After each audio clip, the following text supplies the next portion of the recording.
Estas son las reflexiones semanales de la Congregación El Redentor.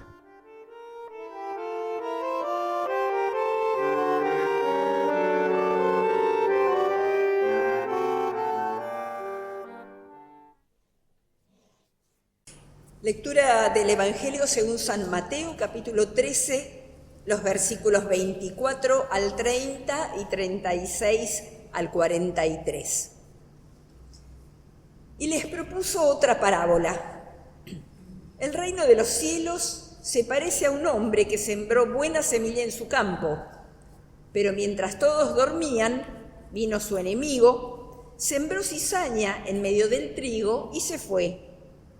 Cuando creció el trigo y aparecieron las espigas, también apareció la cizaña. Los peones fueron a ver entonces al propietario y le dijeron: «Señor, ¿no habías sembrado buena semilla en tu campo? ¿Cómo es que ahora hay cizaña en él?» Él les respondió: «Esto lo ha hecho algún enemigo». Los peones replicaron: «¿Quieres que vayamos a arrancarla?» «No», les dijo el dueño, «porque al arrancar la cizaña corren el peligro de arrancar también el trigo. Dejen que crezcan juntos hasta la cosecha, y entonces diré a los cosechadores: arranquen primero la cizaña y átenla en manojos para quemarla, y luego recojan el trigo en mi granero». Entonces, dejando a la multitud, Jesús regresó a la casa. Sus discípulos se acercaron y le dijeron: «Explícanos la parábola de la cizaña en el campo». Él les respondió: «El que siembra la buena semilla es el Hijo del Hombre. El campo es el mundo.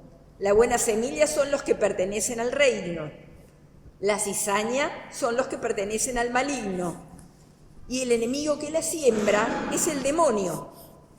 La cosecha es el fin del mundo y los cosechadores son los ángeles.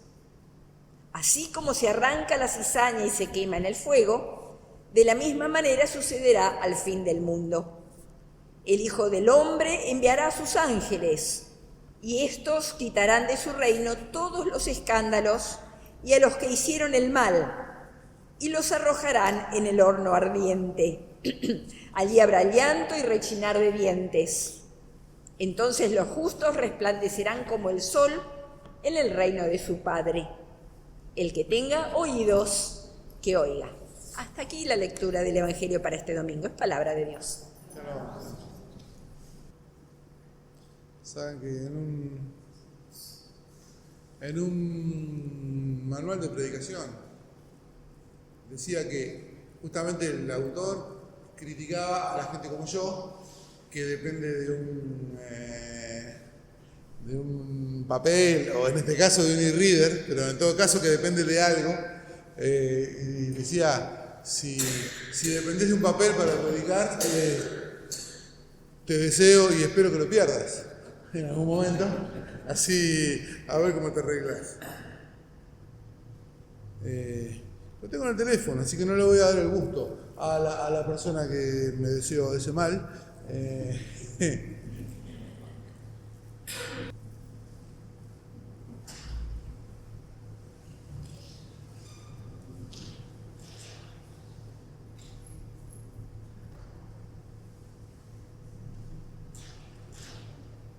Las parábolas del reino, las que se conocen como parábolas del reino. Tratamos incluso que las canciones tengan que ver con el reino, con ese, que nos evoca tantas cosas. El domingo pasado reflexionamos sobre la parábola del sembrador. Y habíamos empezado a hacer algunas consideraciones a partir de esta parábola y su explicación. Vieron que tenemos parábola y explicación. Estoy un poco cohibido porque tengo una biblista acá al lado, pero en general buena parte de la crítica bíblica clásica plantea como hipótesis que las explicaciones son un agregado posterior que tiene que ver ahí con preguntas que se hacía la propia comunidad sobre la parábola. Y la parábola del trigo y la cizaña también nos viene con explicación, ¿vieron? Parábolas entonces, parábolas del reino. En alguna parábola, en la del domingo pasado, por ejemplo, se nos invita a pensarnos como tierra, ¿sí? Tipos de tierra, al costado del camino, pedregosa, llena de malezas, buena. En la parábola de este domingo no se nos invita a pensarnos, según la explicación por lo menos, no se nos invita a pensarnos como tierra, sino se nos invita a pensarnos ahora como semilla.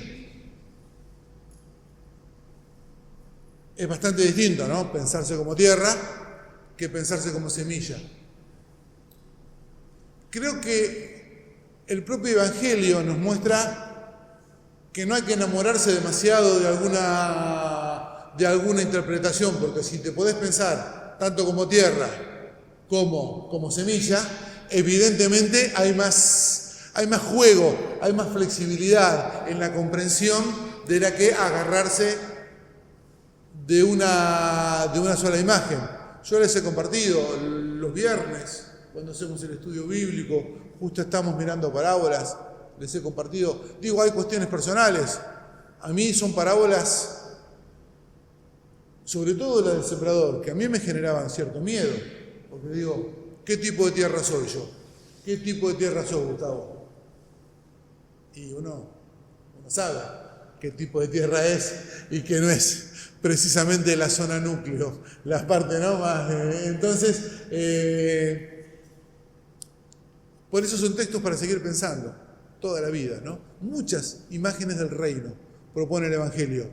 Todas nos cuentan algo. Ninguna imagen lo captura en su totalidad. Si bien todas las imágenes del reino nos cuentan algo, ninguna te da el 100% de la cosa. Este domingo reflexionamos sobre esta parábola del trigo y la cizaña. Creo que podemos afirmar que la cizaña no es buena ni mala. ¿Qué dicen de esta afirmación mía? La cizaña no es buena ni mala. ¿Qué es?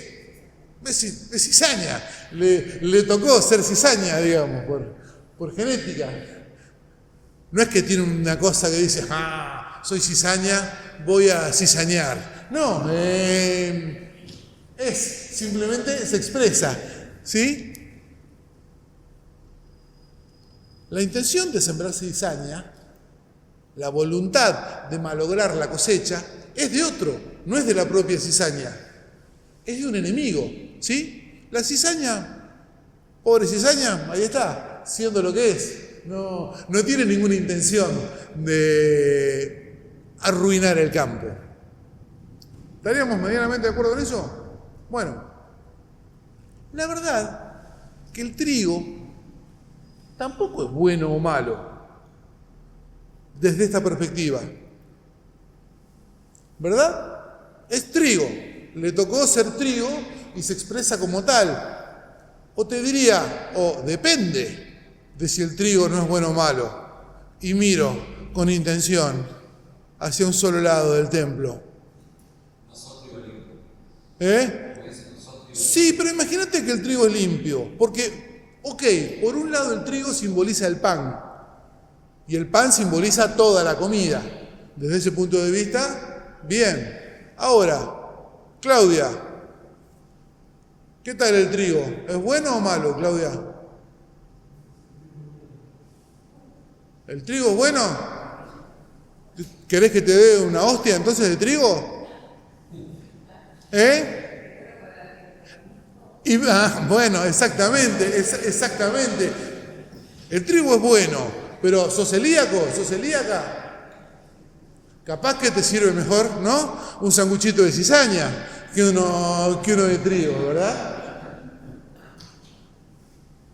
En la parábola es claro que hay una voluntad mayor que la cizaña y que el trigo pensando el campo. Alguien está pensando el campo. ¿Para qué está? ¿Qué sentido tiene ese campo? ¿Qué finalidad tiene ese campo? Hay un dueño del campo, nos dice la parábola. Hay un dueño del campo. La cizaña, como el trigo, hacen lo que saben, que es desarrollarse, desarrollar lo que traen. Entonces, hay una voluntad mayor. Bueno, una voluntad mayor o dos, ¿no?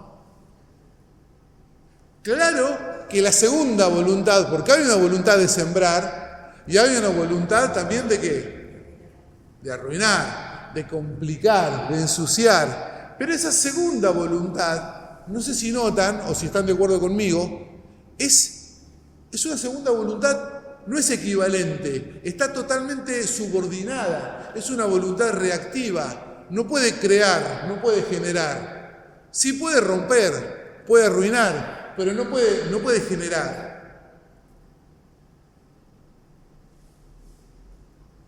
Sí puede ser muy efectiva, en su limitada y malvada actividad. No puede crear, no puede generar algo, pero sí puede romper. Y es muy buena rompiendo. Vamos a reconocerle a esa segunda voluntad que tiene, es muy eficiente rompiendo.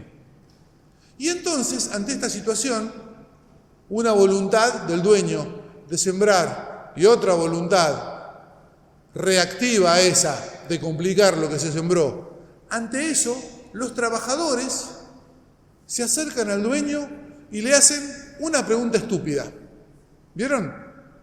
Pero, ¿vos no habías sembrado buena semilla? ¿No? Bastante tonta la pregunta, ¿no? Bueno, no, en realidad le hacen dos preguntas estúpidas. Porque después le dicen, ¿y cómo es que ahora hay cizaña? Y, a ver, ¿cómo te parece que hay cizaña ahora? Bueno, en realidad le hacen tres preguntas estúpidas. Porque la siguiente pregunta es, ¿no querés que vayamos a, entre comillas, arreglarlo? No lo arreglen, gracias, dice el dueño, ¿sí? El mensaje del dueño del campo es, no lo arreglen, gracias. Lo más probable es que rompan más de lo que arreglen. El tiempo va a aclarar la situación y va a permitir intervenir a quienes tienen que intervenir. ¿Qué más gana cuando intervienen quienes no, verdad? En cualquier situación, profesional, personal, la que se les ocurra. Qué macana cuando interviene quien no tiene que intervenir, ¿no? Entonces, primera conclusión que me surge a partir de reflexionar sobre esta parábola para compartir con ustedes y para que sigamos pensando. En el café ahora y después en la semana. Primera conclusión, no somos los dueños del campo. Queda claro, ¿no? De la parábola, que no somos nosotros, nosotras, los dueños, las dueñas del campo. Repito, no somos los dueños del campo. De esto habla también la primera lectura, ¿vieron? ¡Ey, que vengan! ¿Hay otros dioses? Que bueno, a ver, vamos a probarnos. Primera conclusión. Segunda conclusión, segunda línea que les propongo pensar. Qué difícil direccionar el enojo y la frustración y la precaución. ¿No les pasa que se enojan con quien no deben? No, a mí todo el tiempo. ¿No les pasa que se frustran con lo que no deben? ¿No les pasa que toman precauciones donde no tenían que tomarlas? Y no las toman donde sí debían tomarlas. Qué difícil que es direccionar eso, ¿vieron? Nos enojamos con la cizaña porque no podemos, no sabemos o no queremos identificar a quién la plantó. Entonces, esa cizaña mala. Tercera línea. En una situación no deseada, como por ejemplo que se plante cizaña donde había trigo, sobreintervenir, intervenir de más o intervenir fuera de tiempo puede ser tan dañino o incluso peor que lo que estaba. Esta es tal vez la más polémica, la que probablemente más de 4 me discutirían un rato. Podemos discutirlo. Finalmente, no podemos afirmar que el mero paso del tiempo acomoda las cosas, ¿verdad? No podemos decir, bueno, el paso del tiempo acomoda todo. Pero a veces sí que se ve más claro, ¿no? Una vez que caminó un poquito lo que estábamos observando. No podemos decir que el tiempo arregla todo, pero el tiempo, algunas situaciones las va dejando más claras por lo menos. Capaz que no las acomoda, capaz que hay que acomodarlas todavía, pero se ve más claro. Lo que al principio no se veía, después se ve más claro. Claro, la pregunta es cómo discernir, ¿no? En esto. Y además, no podemos olvidarnos, no debemos olvidarnos, que la parábola no habla tanto de nosotros y nosotras, sino del reino. La parábola, Jesús nos quiere contar cómo Dios hace las cosas. Entonces, bueno, les propongo aprender en la parábola, aprender del dueño del campo, aprender de Dios, a no apurarnos, a no sobreintervenir, a no enojarnos con la cizaña. No tiene sentido, gente, enojarse con la cizaña. Alguien plantó esa cizaña. Enojarse con la cizaña es perder el tiempo. De hecho, la parábola nos muestra que Dios se pone hasta creativo, se pone hasta ingenioso con la cizaña. Porque, el campo tiene cizaña, ¿sí? Eso es indudable. Tiene trigo y tiene cizaña. Cizaña que es mala, supuestamente, en manos del enemigo. ¿Qué es la cizaña en manos de Dios? Según la parábola, sin salirse de la parábola. Leña para el fuego, parte de lo que va a terminar produciendo ese alimento que parecía que no se iba a producir. Creo que la parábola nos invita entonces, otra vez, a no apurarnos, a no sobreintervenir, a no enojarnos con la cizaña, a recordar quién es el dueño del campo y cómo ese dueño del campo puede aplicar ingenio, creatividad para, como decíamos el viernes en el estudio bíblico, ¿no? Escribir esa famosa frase de que Dios escribe derecho sobre renglones torcidos. Acá aparece, ¿no? Esa cizaña que no servía para nada, que era de hecho plantada con maldad. Dios se va a encargar de hacer alguna cosa con esa cizaña. Quiera Dios que estas reflexiones nos ayuden a pensar nuestra vida personal, nuestra vida en común, nuestra vida también como parte de sociedades más grandes.